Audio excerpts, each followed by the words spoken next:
পৃথিবীর সবাই আপনার সাথে বেইমানি করলেও আপনার পরিশ্রম আর যোগ্যতা কখনোই বেইমানি করবে না। ইচ্ছে শক্তি সবচেয়ে বড় শক্তি। একবার ঘুরে দাঁড়াও, পৃথিবী বদলে যাবে। ভুল যেমন মানুষকে শিখতে সাহায্য করে, তেমনি কিছু আঘাত মানুষকে বদলে যেতে সাহায্য করে।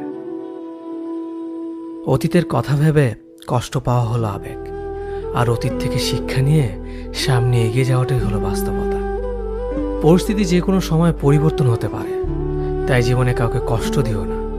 আজ হয়তো তুমি শক্তিশালী, কিন্তু একটা কথা মনে রেখো, সময় তোমার থেকেও বেশি শক্তিশালী।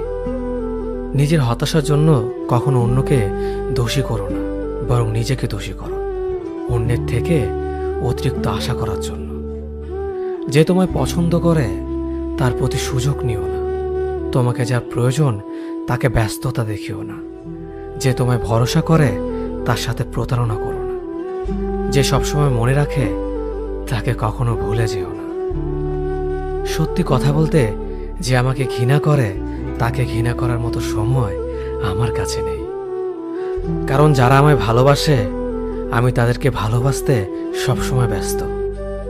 একটা সময়ের পর আমরা বুঝতে পারি আবেগ দিয়ে কখনো দুনিয়া চলে না, আর বাস্তবতা কখনো স্বপ্নের মতো হয় না। অতীত তোমাকে কষ্ট দেবে, ভবিষ্যৎ তোমাকে স্বপ্ন দেখাবে, আর বর্তমান সব সময় তোমার পাশে থাকবে। তাই শুধু বর্তমান নিয়ে ভাবো। মানুষকে তোমার দুর্বলতা বুঝতে দিও না, কেননা মানুষ তোমার দুর্বলতা জানলে তা নিয়ে খেলা করতে আনন্দ পাবে।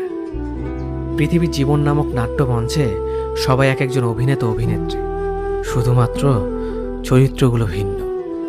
অস্ত্রের আঘাত শুকিয়ে যায়, কিন্তু কথার আঘাত শুকায় না। তাই কাউকে কিছু বলার